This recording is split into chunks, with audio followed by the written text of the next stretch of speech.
So, welcome back to this afternoon's session. You are in the organisational transformation stream, just to make sure everyone knows where they are. I'm just going to introduce the speakers as we go through very briefly and let them take over very quickly. First up, we've got a session on using SFIA Plus to transform and improve performance.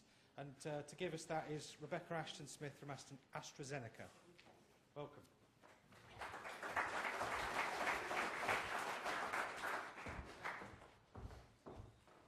Thank you.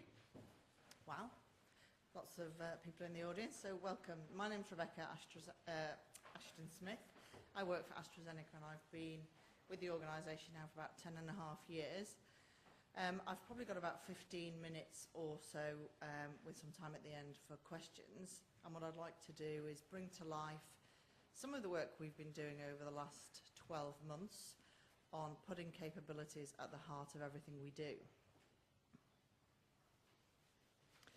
The presentation's broken down into three parts. One is a little bit on AstraZeneca, who we are. I'll try and bring to life a real focus that we've placed over the last 12 months on what is known in the business as the people plan. I have a short video to show, and then I'll bring some real live examples of what we've got going on underway at the moment, which will hopefully spark some ideas for people, and I'm happy to take questions at the end. So, capabilities are at the heart of IS. Just a couple of slides on AstraZeneca and who we are. So we are a pharmaceutical organisation, and we have a strapline that health essentially connects us all. We are a pretty large organisation with 57,000 employees globally. The IS component part of that is around 1,200 people across various regions in the world. We have 26 manufacturing and supply sites, 14 principal research centres, and huge sales and marketing networks worldwide. In the main, we fight across key human disease areas, neuroscience, oncology, infection, gastrointestinal disease, respiratory and cardiovascular disease.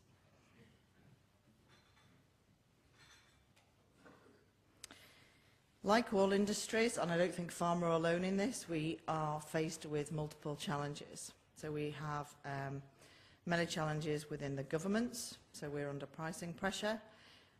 We have lots of drugs and medication falling off patent cliffs. There is a big shift in the geographic mix and essentially how we reach patients geographically. So we still have, across the world, a huge unmet medical need, which is a big challenge for us as an organisation, especially from an IT perspective. The changing face of pharma. So this is a slide that builds, but hopefully it kind of brings to life some of the points on the previous slide. And the reason why this is important that we put up there is it's important that as the changing face of pharma evolves, the changing face of IT and the people within IT and IS need to evolve to respond to that. So hopefully you'll see the connection as I go through the next few slides. So within IS, we have had over the last 12 to 18 months now a real focus on what is known as our people strategy. And again, I'm sure this is not unique to AstraZeneca, but we have three key themes. One is resourcing and talent, which is around attract, recruit and retain, and how we manage and retain talent in the organisation. We have a huge recruitment drive at the moment out in Asia to deal with our demands in emerging markets. The second one, which is where SFIA essentially plays in quite heavily as an enabler, is around development of people and capabilities and networks. And I'll talk a little bit about these as we go through the course of the session. And the third one, which has been really kind of challenging and is an ongoing, I hate to use the word journey, but an ongoing journey and an evolution for us, is around culture and leadership.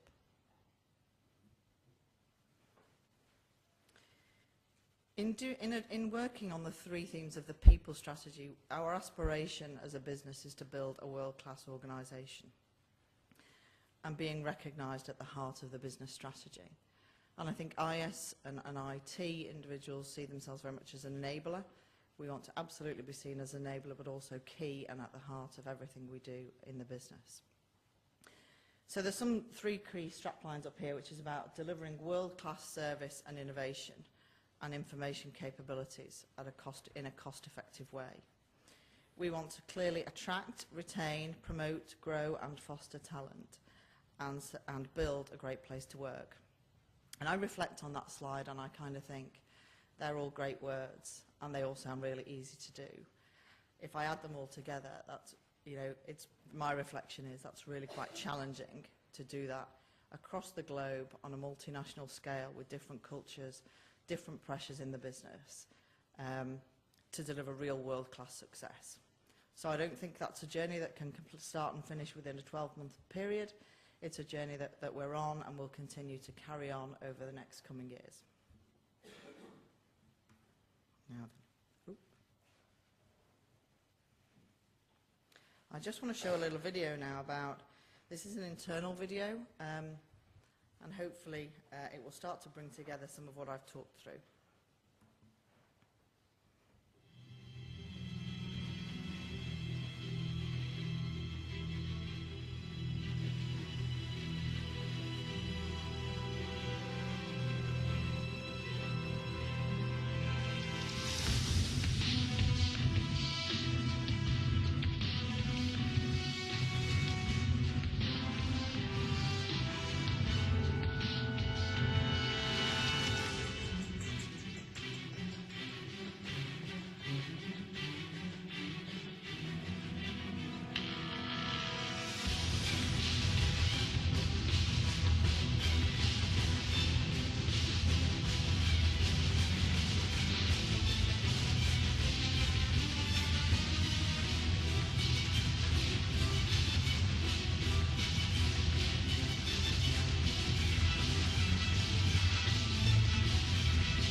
So hopefully that short video just kind of encapsulated some of the messages that I just said. We don't recruit robots either in AstraZeneca IS, just before you kind of jump to the next logical conclusion. I just want to spend the next 5 minutes or so talking about some real practical examples of things we've done, some with mixed success, and some that will continue. So we started on our journey with SFIA, working very closely with the guys at BCS around 15 months ago now, and a couple of people in the room. that have been working very closely with us.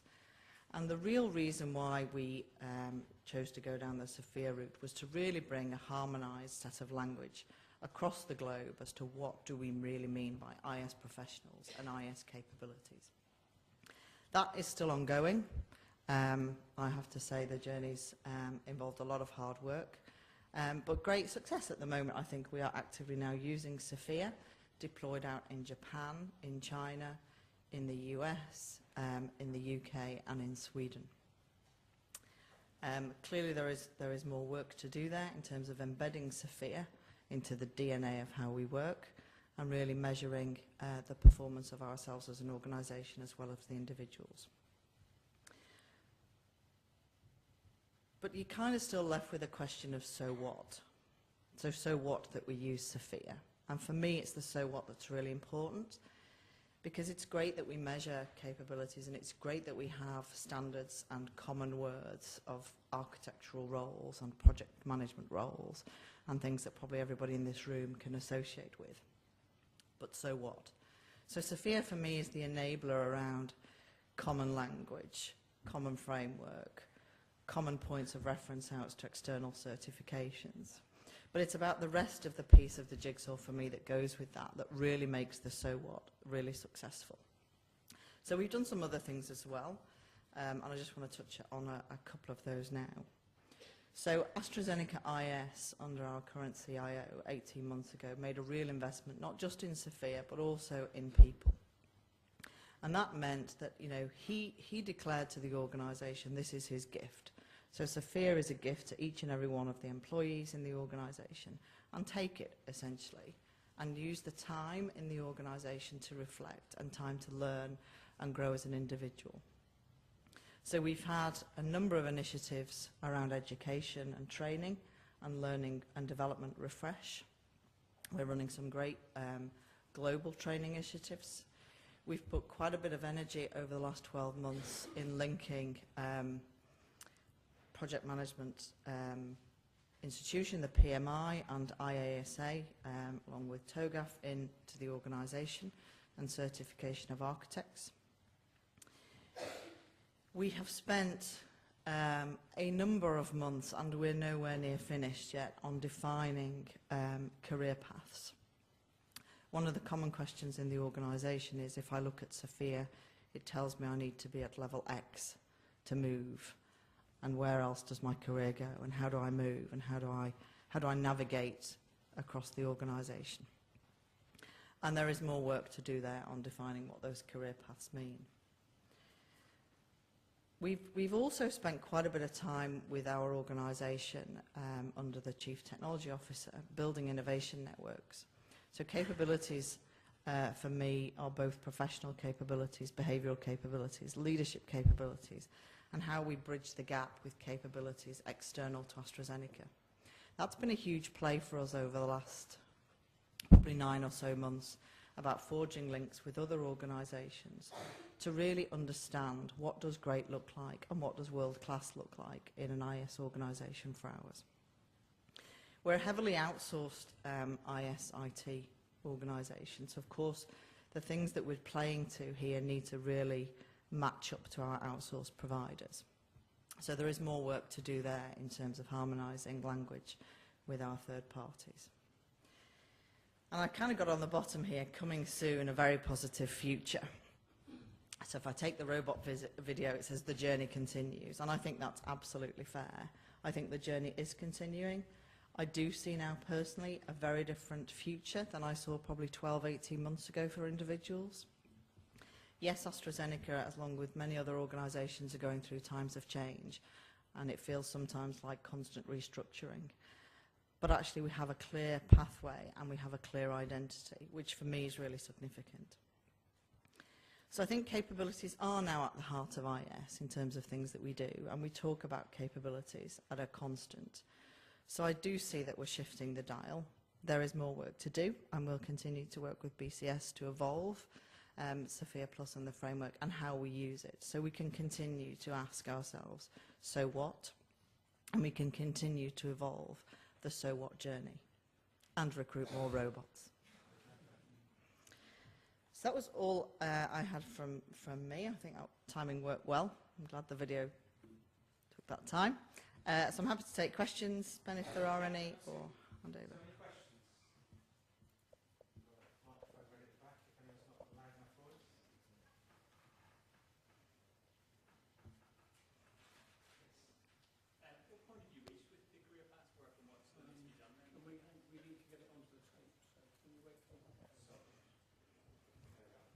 Thank you. And what point have you reached with the career path work and what remains to be done then? So it's a great question. So career path, we've spent some time working very closely with BCS, looking at how we've mapped roles and what potential career paths are. So we have what I call the metro link of a career path. That's published. I think people are still asking questions about, well, how do I navigate up as well as across, or even down? And when you talk to somebody about navigating a career down, we have a cultural issue to kind of work through there. So there is more work to do in educating of line managers and employees about actually careers can take a multitude of Metrolink routes. I use the word Metrolink because I'm from Manchester and we don't have an underground. I think we're kind of at stage one, if I'm brutally honest. So we've done the theory of career paths and what that could look like. In terms of really getting people to live and breathe career paths on a global scale is pretty hard. So if anybody's got any quick answers for that, then I'll be happy to receive them. Great. Any more questions? No, we'll just wait for the mic to come around